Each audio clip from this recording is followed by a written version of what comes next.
On this Good Shepherd Sunday, I'd like to have us take a look at the shepherd, but also have us take a look at the sheep. And so in each case, I just have a story that I'd like to share with you. First of all, where we are considering the Good Shepherd, the one who knows that the sheep are his. Once there was a lieutenant who was assigned to replace a veteran platoon leader in a combat situation. The soldiers in the platoon worshipped the wounded veteran. Tough combat veterans themselves, they were suspicious of the new officer, who was a young man just out of ROTC. He surprised them by saying that he intended to bring every soldier in the platoon home. "I hope alive," he said, "but even if you're killed, I promise you that your body will go home to your families." He wasn't concerned about winning the respect of his troops. Rather, he was intent on taking care of them. He took no chances and insisted that all the patrols were cautious and careful. He made sure their weapons were in good working order. He took the lead whenever they went into a potential combat situation. He was a quiet and reserved man, though he always asked what the soldiers thought they should do in a tight spot. He went back for the wounded and brought them back to safety. Somehow, he managed to lead the platoon through every dangerous situation. Many were wounded and evacuated, but everyone survived. Then, on their last mission, he was badly wounded as he carried a wounded kid back to the medics. Someone snapped a picture of him before the helicopter took off. The rest of the men carried a copy of that photo with them for the rest of their lives. "I wouldn't be here if it wasn't for him," they said. He knew us better than we knew ourselves.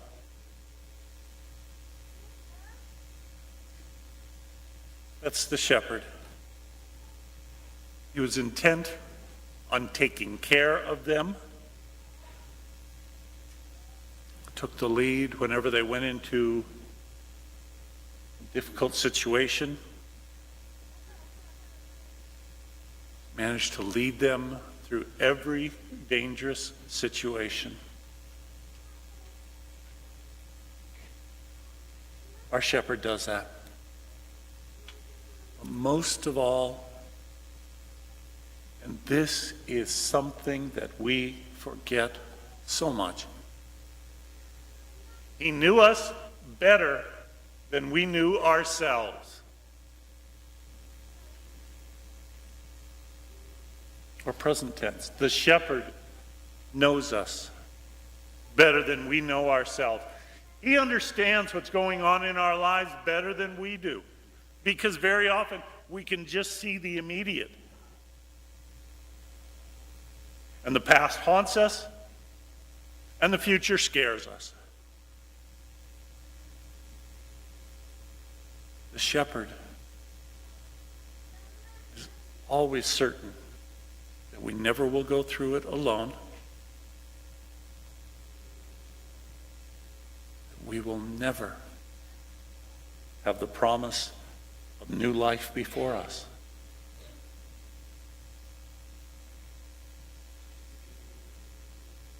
The shepherd understands our lives, what's going on in our lives, better than we do. It can be important for us to always turn to the shepherd, find strength, find reassurance. Okay, so that's the shepherd. What about the sheep? What about us? Who are we? Or maybe, which are we? The second reading says, we are God's children. Well, that sounds good. But are we sheeps? After all, sheeps is dumb.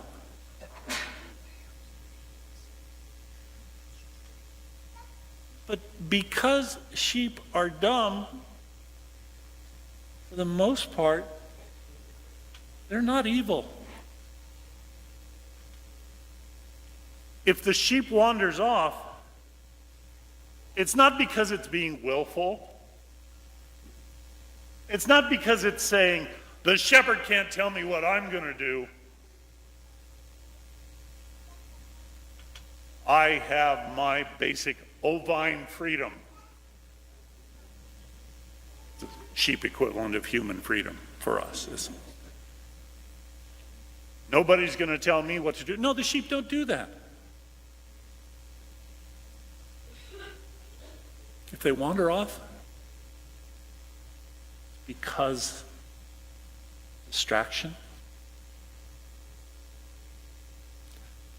it's because just self-centeredness. I want what I want over here, regardless of everyone else. It's not thinking.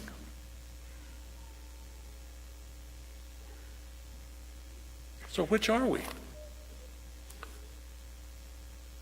Once upon a time, there was a college basketball player who was very good, but very lazy. He felt he was so good that he didn't need to practice. Even without practice, he was all-conference and second-team All-American. The coach always pushed him to practice his free throws. But since his free throw percentage was 92, he didn't work very hard on it. Also, he was not very responsible about staying in good condition. He did all the workouts he had to do, and not one thing more.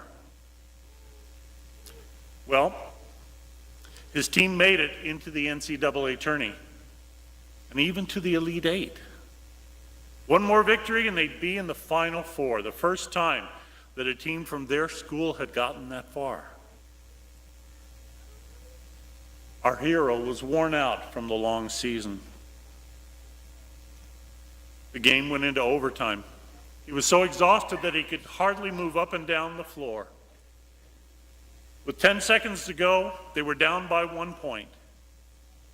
He drove the full length of the floor, jumped, and was brutally fouled by the other team. Though if he were in better condition, he would have made the shot despite the foul. 2 free throws, 1 to tie, 1 to win. He missed them both. Later, he apologized to the coach. It's all my fault. If I had listened to you and been more responsible, we would have won. It's all right, kid, said the coach. You learned an important lesson about life.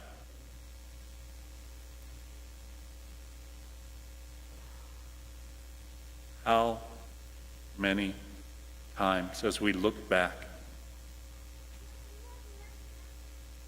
do we say to the shepherd, sometime very shamefacedly, the shepherd who has gotten us through difficulties, if only I had listened to you.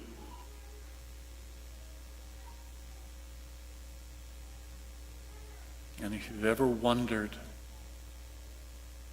what is the importance of prayer for us, there it is.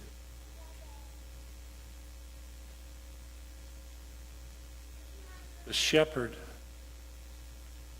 does not want us to be filled with regrets, but he will call to us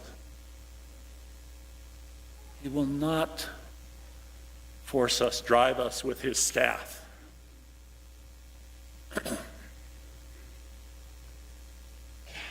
Prayer, has been said, is not overcoming God's reluctance, but embracing God's willingness. We pray not to get God to do things our way. Lord, please do this. Lord, please do that. We pray to open ourselves up to God's way.